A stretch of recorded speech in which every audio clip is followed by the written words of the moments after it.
Hello, I'm Fabrizio Poggi from Italy, and you're listening to Talkin Blues.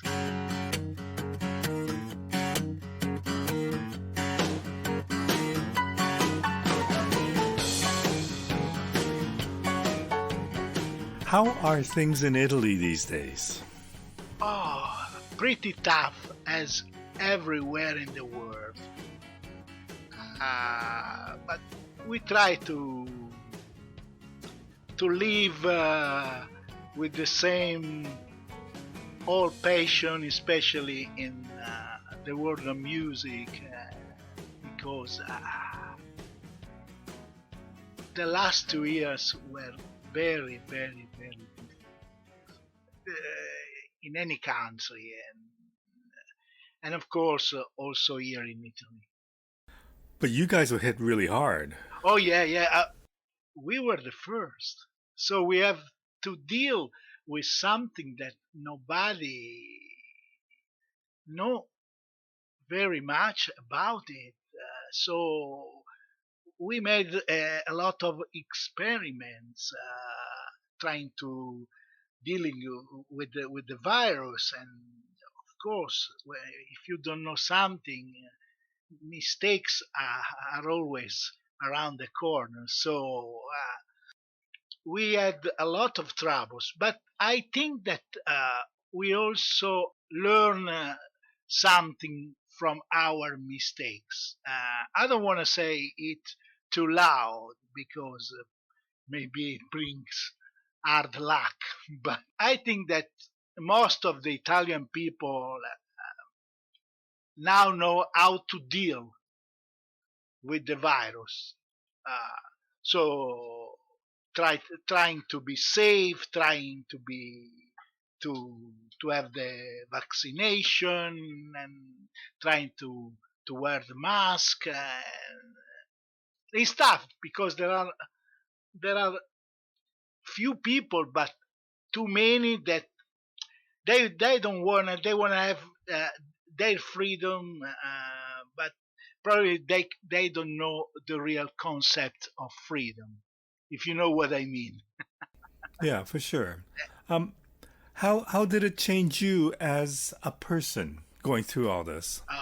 And also I wanna add, excuse me, Mecco, that our region Lombardy, which is in northern Italy, was the worst with the virus, with a lot of deaths.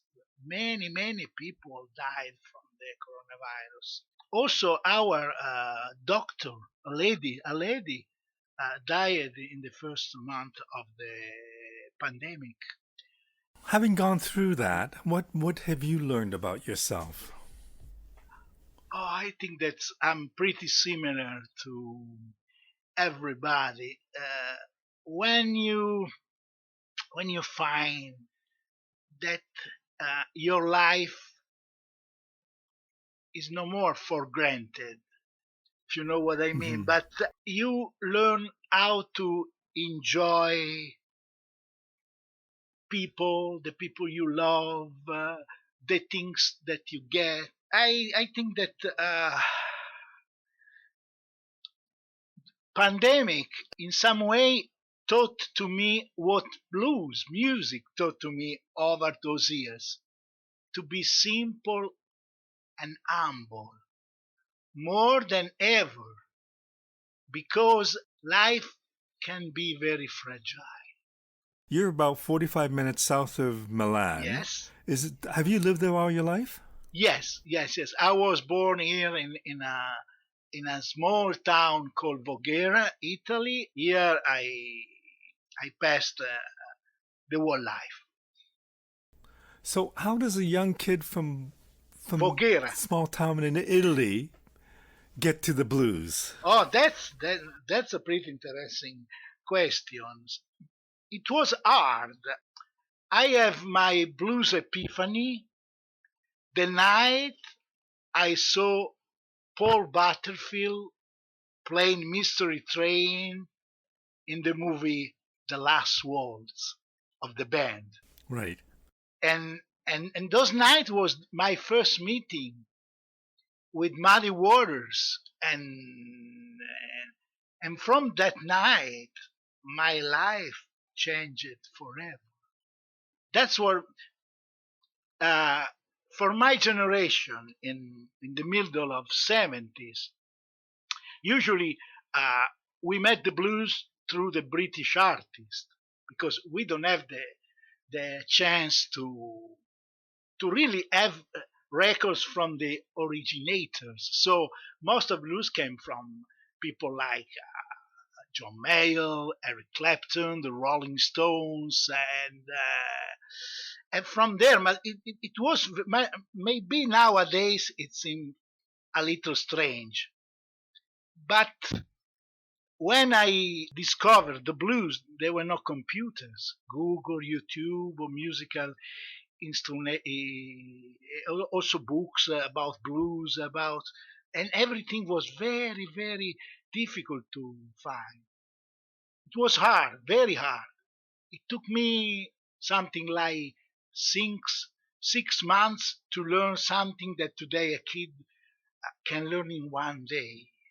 And also with the English language was the same.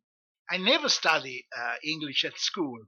I always make a joke of it, but really my English teachers were Muddy Waters and Howlin' Wolf. And this is very true. So when you saw Muddy Waters on the Last Waltz and Paul Butterfield, what do you think it was about what they did that affected you so much? Uh, First, for example, when I saw Muddy Waters, or putting it in another way, I saw this old black guy that most of my heroes treated like the king of the world, the emperor of the universe, because I didn't know him. I at the time I knew Van Morrison, I knew Eric Clapton. I didn't know nothing neither about the band itself, or I knew Neil Young. So I was seated in that little movie theater, and asking myself, why all those rock stars treated him like something very big. And then Muddy Waters started to sing I'm a Man. Just for the first two words, I was jumping out of my chairs with my mouth open like the wolf in the cartoons. No, you know, with the cartoon with the mouth. But it's just, what's that? That's cool. That's something I never heard something similar, so deep, so visual, so something that come from probably the roots of the world. And I was hooked from the first. Then I had the chance to see Paul Butterfield, and I never heard an harmonica with that sound and that power, and so. The next day, I went to a store in this small town village in northern Italy, asking, I would like to buy an harmonica to play the blues. And the guy at the desk said, I don't know what's blues. He said, we have some harmonica, and I, I don't know. I can sell you this. And say, but do you think that, and I don't know nothing about the blues. Try, and I try. And after 6 months, nothing happened. When you say nothing happened, Nothing happened. Yeah, yeah, yeah, yeah. Uh, uh, I will be what do you mean? nothing sounded like something close to the blues. The Right. note Okay. that came from my harmonica, I tried to imitate was what I listened to the old LPs, and I said, oh, so now Nowadays it seems maybe a little strange, but at the times after 6 months I was close to quit because I have this thought that in Italy they didn't sell the proper harmonica that the musician play in US, Canada, and Great Britain. That's why. And I was ready to quit. Said, okay, they don't send the right harmonica here. That's why I can learn how to. Hey, no, so now, no, I also left at the time. It was, and to finish the story, one night I went to see a rock band in my neighbor. They also play some blues, and they have a great. They had a great guitar player, and at the end at the show I approached the stage. I wanted to congratulate with him, say you did a great job, you you played great, and so I went to him, and he asked me, are you a musician too? Well, I would try. I have this harmonica, but in Italy they don't sell the right harmonica to play the blues. I say, no, no, no. Your harmonica is not. It's nothing wrong. It's because you have to approach the instruments in a certain way. And this guy wrote some simple information on a napkin at the bar. And the next day, I I tried, and something happened. It was like seeing the light. Wow! It sounded like the blues. Well, I was very far from to play the blues. I'm very far also now, but uh, and but this story tell you and our listening how hard, because no one in my village, no one maybe at the time, at the end of the 70s, there were an harmonica player in Milan and an harmonica player in Rome. That maybe they went to England to take some lesson, or to have some information. And of course, everybody was at that time were pretty pretty jealous to share all the secrets. So it was very hard, and also to find recordings. I still remember in 1982, the first time I went to London, I went to a store, and I asked him, "Do you have some records, some LPs from an American harmonica player called Sonny Boy Williamson?" And the guy that asked, "Oh yes, we have the whole discography." Yeah, the whole discography. So I was like in the movie theater with the mouth very open, and and I was in real paranoia because I don't have the money to buy the whole discography. So I was asking myself, Fabrizio, now which would be the right recording to start? And so it was hard, but also to know the name of the musicians. To arrive to muddy waters, I had to read a lot of interviews of British musicians, and sometimes but also if I went to some friends, said, have you ever heard about musician called Howlin' Wolf? No, I don't think so. Which kind of music? I think rock, blues, something like that, but I'm not sure. So I always use at that time you have to have a lot of passion, and also so, also a little of obsession, because you have to be very strong, because everything seems to be hard to achieve. So it was a long path, and every time it was a big discovery, and of course, a discovery bring me to another discovery, and but it was very slow, very slow, and sometimes now that I go to America, and sometimes I try to explain to my colleagues in music how hard it was, but I understand that it's another word thing they wouldn't understand.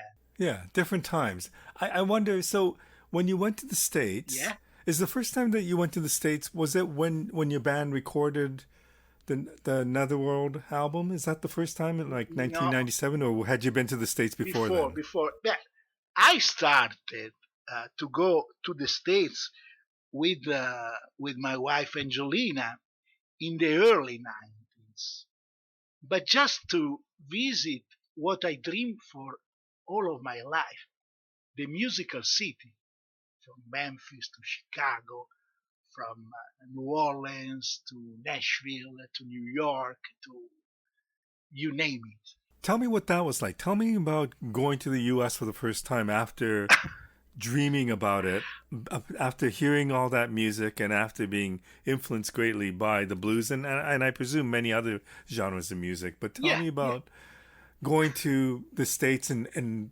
witnessing and experiencing America as you had never seen before. It was really like another world, like if we were on the other side of the moon. From of course, the first time that when a European comes to the States, he find himself completely into a movie, because we know America through music, but also through movies, through Hollywood. So you are just speechless, because you seem that you are that sometimes comes the director and say, "Hey, you don't know we are shooting a movie. Why you are here?" No, I'm just arrived at the JFK. I don't know where. This is not my language. I remember the first time that me and Angelina we went to New Orleans, and I know that you are familiar, but in South United States they have a completely different accent. Right. And I just remember the first day at the desk of the hotel. No one can understand us. We didn't understand them. I just remember entering in this hotel, and the lady at the desk asked to us, "Hey, how you doing today?" What? What is it? I Does it mean? And there was a gentleman close to us from New York. He said, "Oh, Shijaska, you, how are you today?" Ah, we didn't expect that. So, but it was when I went to the record store, to the bookstores, I found everything I have dreamed for all my life. Uh, Much more than that day in the London record store few years before, and it was I spent a lot of money, because I didn't know if I couldn't get back to America. Hmm. So say I have to buy all now, and I still remember uh, the guy at the desk of the Tower Record about something like 100 CDs. Wow. Yeah, of course, I discovered also the used CDs that to me in Italy was pretty rare to find it also new. Here, he has also a bargain. So it was like Disneyland. It was like Disney.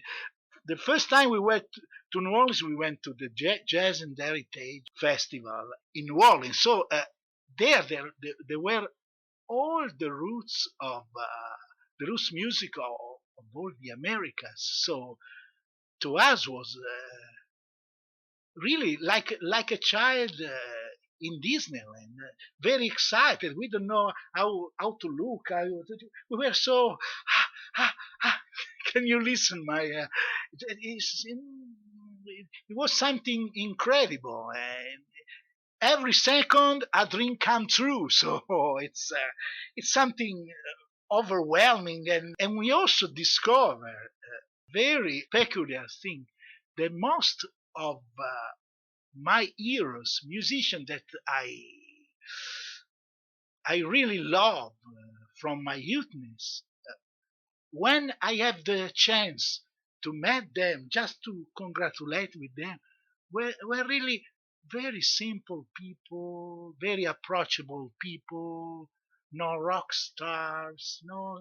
And so I also discovered that choosing to follow that kind of music also gave me the chance to meet and sometimes start a relationship with most of my heroes. Many you had a chance to work with. Yeah, that's something expected. Still today, I always make a joke. You say, "Oh, Fabrizio, I'm sorry that Guy Davis and you were beaten at the Grammys by the Rolling Stones." And I will say, you know, if not for the Rolling Stones, no blues, no Fabrizio here at the Madison Square Garden. So it was like to challenge my father, my fathers at the Grammys. And so just to say that if I had a big poster in my little room in this small village in northern Italy of the Rolling Stones up on me, and if one of my friends came to my house, to my home, and say, Fabrizio, that one day you will play together with an African American musician, and you will challenge the Rolling Stones at the Madison Square Garden in New York City. Say, hey man, don't tease me. It will never happen. It was really the best of my dreams. I thought that the language barrier, but for years I thought that I couldn't be credible as an Italian playing the blues. When do you think you became credible? I don't know. I don't know because I still have. I'm not so sure of myself, but I have some experience that gave me. I remember one night in Mississippi. We were playing in a sort of juke joint, me and a friend, an Italian friend playing guitar, and there were just black people. And during the intermission, a very old lady, it was afternoon, a very old lady came to me, grabbed my arm, and whispered, "Hey man, you touch my heart." Wow, that was something. And I was speechless and say, "Oh, thank you, ma'am." And going back to the motel where we have our sleeping bed, I was sitting in the back and started to cry. And all the people in the car say, "Fabrizio, why you are crying?" Because, oh, you don't know. But this afternoon, an old black woman in that place gave me the right to play the blues. I told them, if if there is a university of the blues, that woman, and probably she didn't know that I was Italian. She didn't know where is Italy, but probably she gave me a degree in blues music. So that was a big achievement because this old woman probably listened to music for all his life. So if he came to me and said that, "Hey man, you touch my heart," grabbing my heart, my arms. That's something special. When you were growing up, who was, other than watching it on the movie screen, who was the first blues musician you got to see perform live? I don't have the chance to see any blues performer live. I just have recordings, nothing else. And so when I saw for the first time Sonny Terry or Sonny Boy Williamson on my DVD player, I started to cry because to me they were just a picture on a LP. Hmm. I didn't know if they were tall or short, how they moved their hands. It was just something that I have in my mind, but I never had the chance. It was until I was 25 years old that I saw an old bluesman playing the blues live on stage in Italy. If not, also because living in a small town, it was not so easy to go to the big town to see concerts. I would try, but at the time I worked in a factory and working in shift. So sometimes I worked at night, and it was pretty expensive. So you have to choice: spend your money in recordings, spend your money to go to a big city and see a concert. So you have to take decisions. So that's why also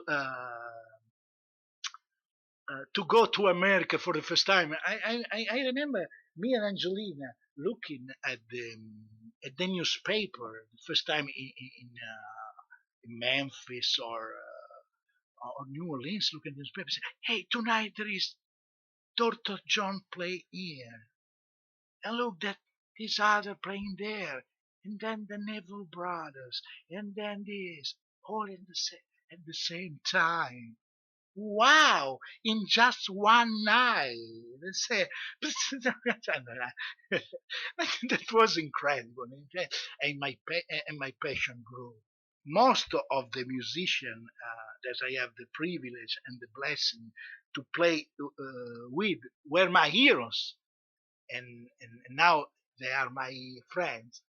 Probably they felt how much I was inside the American roots music. Once a musician told me that he said, Fabrizio, probably your English is not perfect, but you feel American music sometimes much more than some American musician than I know. Probably because of the hard road that you have to take that built in you something strong that because since the beginning I learned one thing, that it was not just the music. It was the story of a people. It was the story of a culture that was behind the songs. So if you want to be yourself and not an imitation, not an impressionist, you have to know what are you playing about. No, if you know what I mean.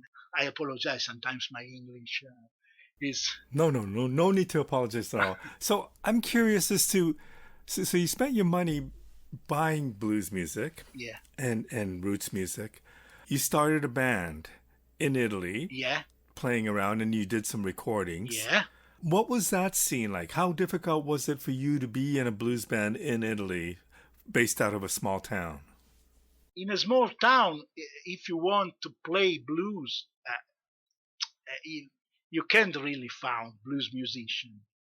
You have to, in some way, to deal with people that like rock, and they decide also to give you a try. No? So it was hard to put together, and also at a certain point to have a recordings was just to find gigs, just to be in some way considered a credible band, a serious band. You have to be, but it was also hard.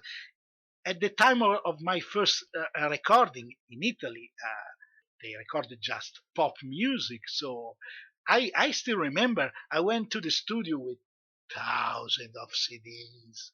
And I said to the engineer, that's how we like the guitar, that's how we like the drums, that's how we like the piano, the harmonica, and blah, blah, blah.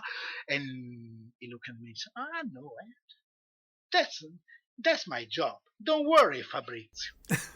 At the end of the trip, it was like if Madonna if Madonna or another pop artist, which I respect, wanted to play the blues with a completely different sound, Mm-hmm.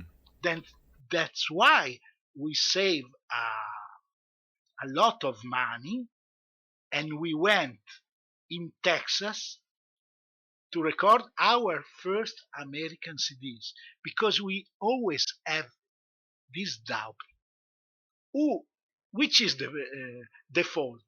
Is our fault, or is the sound engineer fault? Mm. This record doesn't sound no close to the record we like, that we buy, no. So we went to Rex. We are the sound engineer, a producer, and we discovered that we both have something to learn. The sound engineer and the sound and the musicians, and it was a great experience. We grow a lot, but not also as musicians, and that's something that sometimes people ask me also today. Sometimes journalists and radio people ask me, Fabrizio, what did you learn on stage abroad, in the States? And they say, and I answer often, I learned a lot on stage, but most I learned a lot backstage, because a lot of musician gave us a lot of very great advice. They were very generous, and also they were not shy to tell you your mistakes. They were always very honest, sometimes a little brutal, but but with child sometimes we have to be. But in a very short period of time, I know it doesn't seem short to you, but in the 90s you try to record something in Italy and you're not happy with it. In 97 you go to Austin to record your first, I guess, American album. But within 10 years you've gigged in the US a number of times, and now, within shortly after that you're playing with the Blind Boys of Alabama, Garth Hudson, Charlie Musselwhite, Eric Bibb. How does that happen? Oh, well, it was always little by little, because I began to play in US with some American musician, and so I went back and forth. Then some musician came to Italy, and I went there, and they invited me to sit with them, and I don't know. They like me. It's hard to me to explain. I want to tell you something, Marco, pretty interesting. Something like in Munich. 10 years ago, I went to in Germany to sit with a couple of tunes with the Blind Boys of Alabama that I have learned a couple years before. Anyway, after the show, I was seated at the bar drinking something with the oldest one of the Blind Boys, Jimmy Carter. No?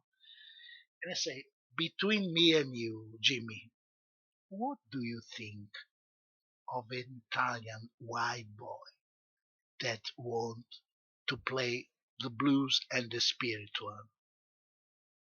And he answered me something pretty, pretty fantastic. Jimmy said to me, Fabrizio, I was born blind. So they explained to me how it meant to be white, black. yellow, green, Italian, Swedish, American, and I tried to imagine something, but yes, not a lot of sense to me.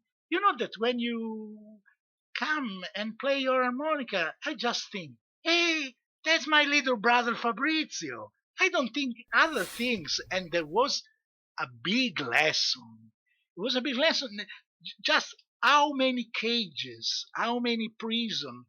Sometimes we have in our mind, and they say you are one of us. So stop to ask you if you have or you don't have the right. It's and probably also this because I always try to be respectful about the music and the musician. And probably now that we are talking, I remember I was touring in Belgium with Guy Davis, and we had a TV show, and the journalist at the TV show asked to me, they said, why an Italian and an African American together playing the blues? Why?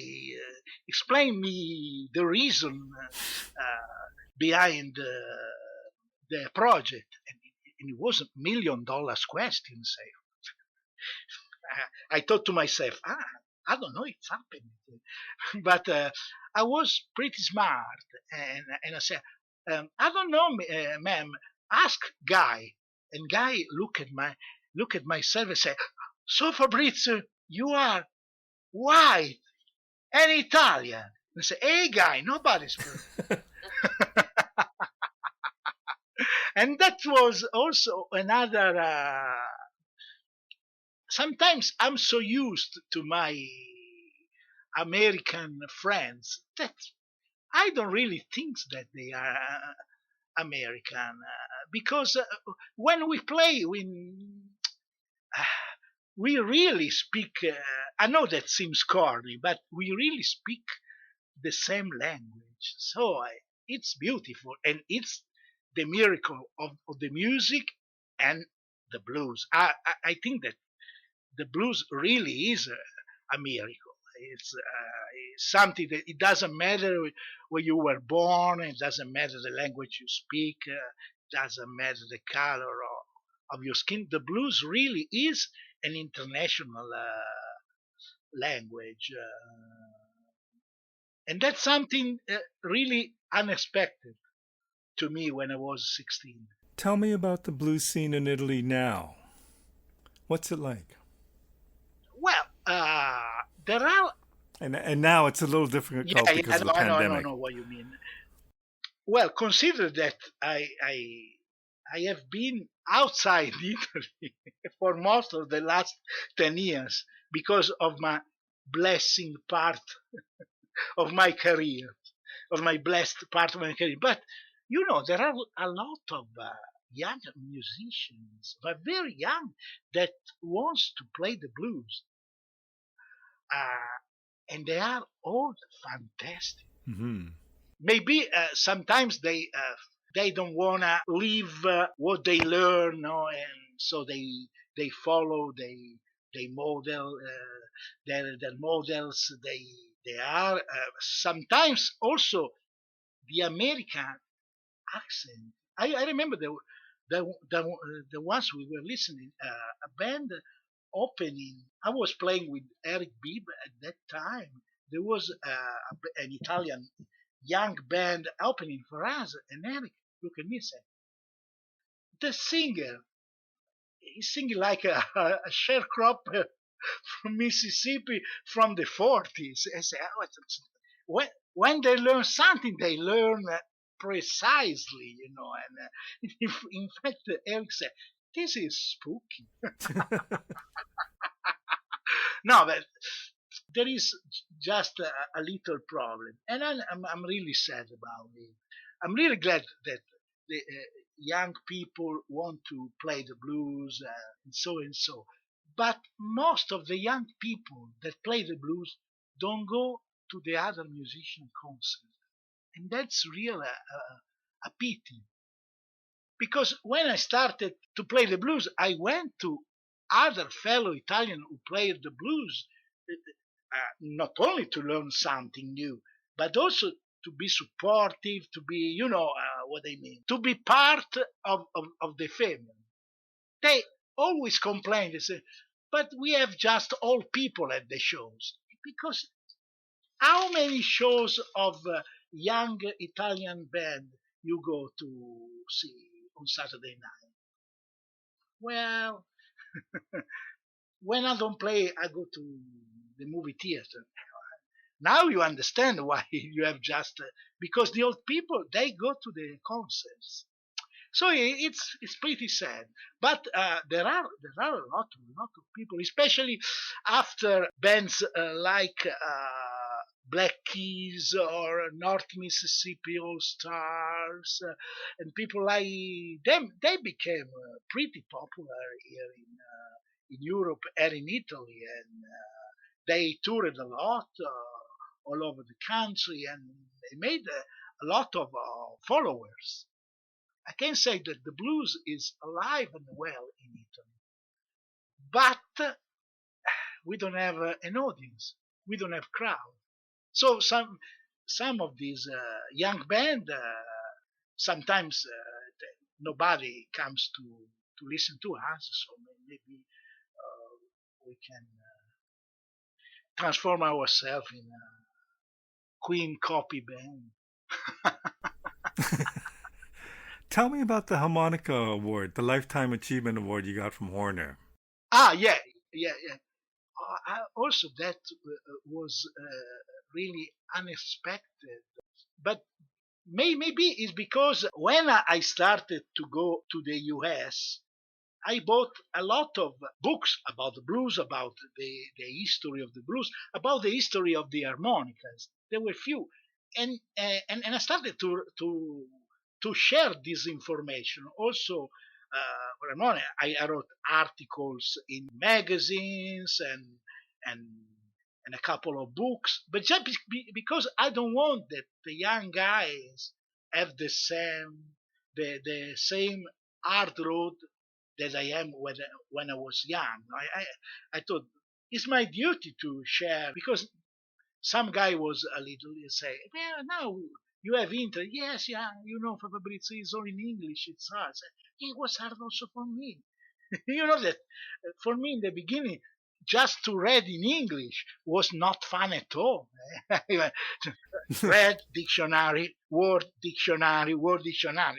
It took 1 month to read a chapter, not the book a chapter. So I decided, and so the owner discovered how how much work I did about spreading the words about the harmonica players, the story of the harmonica, and they decided to give me an award for that. And it was in a moment of my career that I didn't expect them. As I was telling you, it was just what I felt like a duty toward a younger generation. Nothing more, nothing less. Well, it's still an accomplishment. And also the fact that you've actually written 4 books, I believe, Yeah, about the yeah. blues and the harmonica. Um, you have had a very, very interesting career. Thank you. And the fact that you've partnered with Guy Davis and toured all over the world, Yeah, including gigging at the Carnegie Hall, which is pretty amazing. yeah, yeah. Imagine me, and after all this chatting, can you imagine? Can you imagine Fabrizio on the stage of the Carnegie Hall? I was probably still today. I have to look at the pictures to say I was there. No, but it was completely. I was completely on a cloud, so it was a big experience, and all those musicians together, and also the sound of the clapping hands at the Carnegie Hall. I have read that the room as a special acoustic and just a normal clapping hands seems much more. But I remember during the song that Guy and me were playing, I had a solo, and then the end at the solo, the people clap hand, and it was like something pushing me back, something physical. I have to make a couple of steps to uh, go back to to the microphone, and so it was really a big experience, and I still cherish it in my heart. Do you still have goals? Do you have other goals you want to reach? Because you've accomplished so much. Well, I didn't have dream like the ones I lived, or the goals I achieved. So I went very much behind. So I don't want it, because if if I dream something with the help of Angelina, later sooner or later happening. So uh, I remember the day that I said to Angelina, well, to have the Blind Boys of Alabama singing with me was almost impossible, and then happening, and we are still friends. Those people that were born on the other side of the. So sometimes we see each other once in a year, sometimes once in 2 years, but every time seems that we are friends growing up together. So it's simply beautiful. I don't want to dream. I don't want to dream too much because now I'm scared.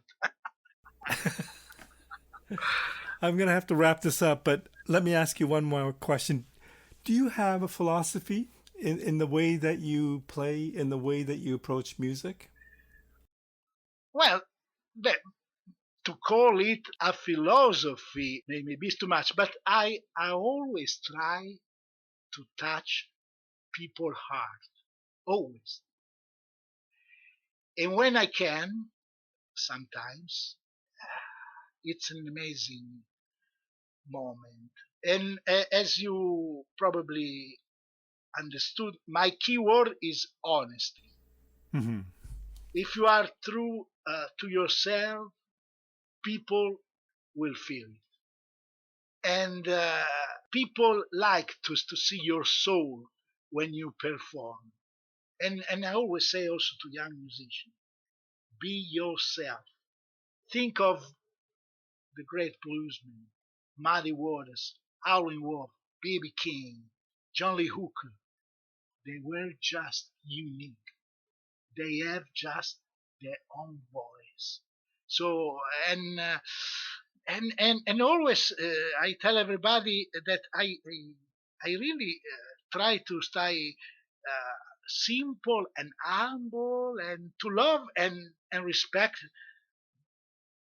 people that come to my shows, to be nice with them, because Marco, they often tell me some precious words that keep me going on when the wind of life sometimes blows too hard against me. Hmm. I had also dark moments, and but the blues really taught me to play from the heart, always, and it works in every place in the world. Maybe then they don't understand your Italian, your English, but if you play from the heart, you will be friend with that people for the rest of your It's amazing when you think about that little kid watching the band's last waltz and how that moment changed you and the path that it's taken you on. life. Yeah, yeah. And the experiences that you've had, which is phenomenal. No, no. Thank you so much for doing this, Fabrizio. Thank you, Marco. Thank you a lot for inviting me at your show, and My pleasure. the pleasure was all mine. And it really means a lot to me. Also things like this. Also this question. Sometimes people are not very interested to know how how hard was my road to the Carnegie Hall, and but sometimes because I like to know the story behind the musician, behind the song. So when people ask me about that, so thank you very much. Thank you.